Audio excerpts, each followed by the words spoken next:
ரொம்ப நாளைக்கு அப்புறம்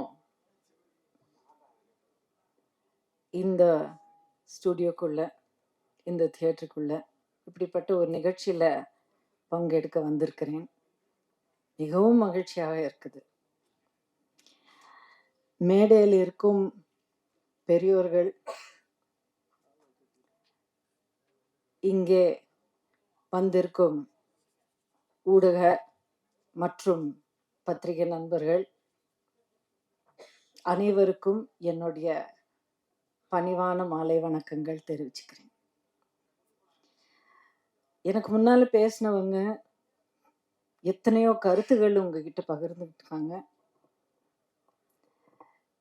நானும் எத்தனையோ விஷயங்கள் வியந்து கேட்டு தெரிஞ்சுக்கிட்டேன். எனக்கு அப்புறமும் பேச போறவங்க இன்னும் நிறைய விஷயங்கள் உங்ககிட்ட ஷேர் பண்ண போறாங்க. ஆனா எனக்கு நான் இங்க இருக்கிறதுக்கு மிக முக்கியமான காரணம் என்னன்னா, தேவரையா தமிழகத்தின் தமிழர்களின் மிக முக்கியமான ஒரு வரலாற்று பங்காக மட்டும் இல்லாமல் வரக்கூடிய தலைமுறைகளுக்கு மட்டும் இல்லாமல் இப்போ இருக்கும் இந்த 3-4 தலைமுறைகளாக தமிழர்களாக வாக்காளர்களாக நம்ம தமிழ்நாட்டின் எதிர்காலத்தை தீர்மானிக்கக்கூடியவங்களாக இருக்கிறவங்களுக்கு ரொம்ப தேவையான ஒரு வரலாற்றை இந்த படத்தின் மூலியமாக மக்கள் மத்தியில கொண்டு வந்திருக்கிறாங்க அப்படிங்கிற நம்பிக்கை தான் எனக்கு மிகவும் மிகவும் சந்தோஷம் மட்டும் இல்லை, மகிழ்ச்சி மட்டும் இல்லை, அவ்வளோ ஒரு பாராட்டு அவங்களுக்கு தெரிவிக்கணும் அப்படிங்கிற ஒரு எண்ணத்தோட இன்னைக்கு நான் வந்திருக்கிறேன். அதாவதுங்க, ஒவ்வொரு தலைமுறை ஒரு வயசுக்கு வந்து அதுக்கப்புறம் சமுதாயத்துல ஒரு பொறுப்பான ஒரு பங்கு எடுக்கக்கூடிய ஒரு வயசு வரும்போது எதை வச்சு அவங்களுடைய முடிவுகள் எடுக்கிறாங்க, அவங்களுக்கு வழிகாட்டியாக இருக்கிற அந்த ஐகான்ஸ், அந்த தலைவர்கள் யார் அப்படிங்கிறது வந்து ரொம்ப ரொம்ப முக்கியம். தேவரையா போல ஒரு நிறைய பேர் இங்கே சொல்லியிருக்கிறீங்க, எந்த ஒரு மதத்துக்கும் சேராத அனைத்து தமிழர்களுக்கும் தேசத்துக்கும் சேர்ந்த ஒரு தலைவர் இன்றைக்கு இருக்கிற தலைமுறைகளுக்கு ரொம்ப தேவையான ஒரு வழிகாட்டியான ஒரு தலைவராக இருக்கிறார்கள். இந்த வரலாற்றை மறைக்கப்பட்ட இந்த வரலாற்றை மறுபடியும் வெளிச்சத்துக்கு கொண்டு வந்து தமிழ்நாட்டுக்கு ரொம்ப தேவையான இந்த நேரத்துல கொண்டு வந்ததுக்கு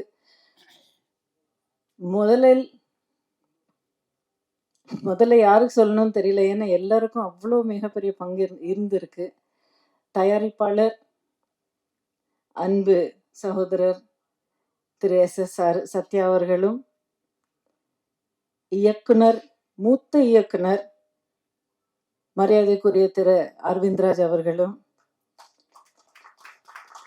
மற்றும் இந்த படத்தை வந்து இந்த திரைக்கு கொண்டு வந்து நம்ம எல்லாருக்கும் சேர்க்கக்கூடிய ஒவ்வொரு டெக்னீஷியனும் ஒவ்வொரு ஆர்டிஸ்டும் எல்லாருக்கும் என்னுடைய மனமார்ந்த பாராட்டுகளை தெரிவிச்சுக்கிறேன்.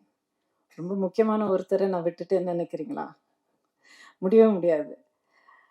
தேவரையா அவர்களுடைய படத்தை எடுக்கிறாங்கன்னா முதல்ல யாரப்பா இந்த கதாபாத்திரத்துல நடிச்சு இந்த மிகப்பெரிய ஒரு ஒரு அரசியல் சமுதாயம்னா நீங்க வந்து தப்பா எடுத்துக்காதீங்க, நம்ம தமிழ் நாட்டு அத்தனை சமுதாயத்துக்கும் சேர்ந்த இந்த தலைவரை திரைய மேல நம்ம எல்லாருக்கும் சித்தரிக்க போற இந்த கலைஞர் யார் அப்படிங்கிறது நான் ரொம்ப ஆர்வமா பார்த்துக்கிட்டு இருந்தேன்.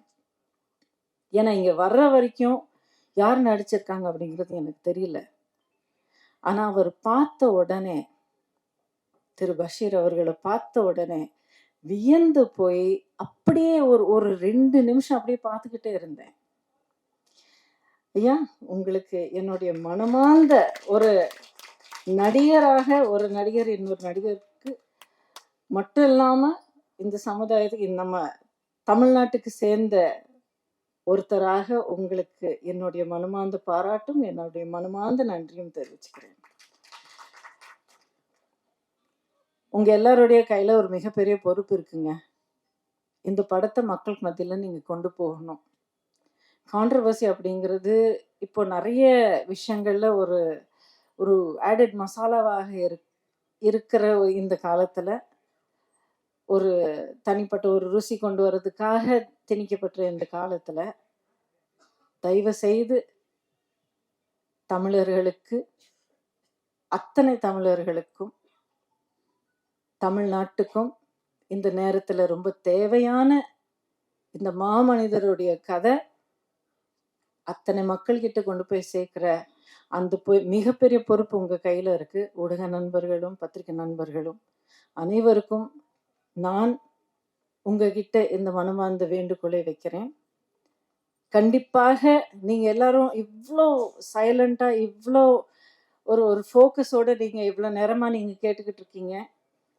கண்டிப்பாக நீங்களும் இந்த பயணத்துல ஒரு மிகப்பெரிய பங்கு எடுப்பீங்க. அந்த பொறுப்பு நீங்க வந்து எடுப்பீங்க அப்படிங்கிற முழு நம்பிக்கையோட, எனக்கு இந்த மேடையில பேசுற இந்த வாய்ப்பு கொடுத்த தம்பி சத்யா அவர்களுக்கு, கோகுலேந்திரா அக்கா சொன்னது போல, இவர் வந்து திடீர்னு நேத்துக்கு சாயங்காலம் ஃபோன் பண்ணாரு எனக்கு.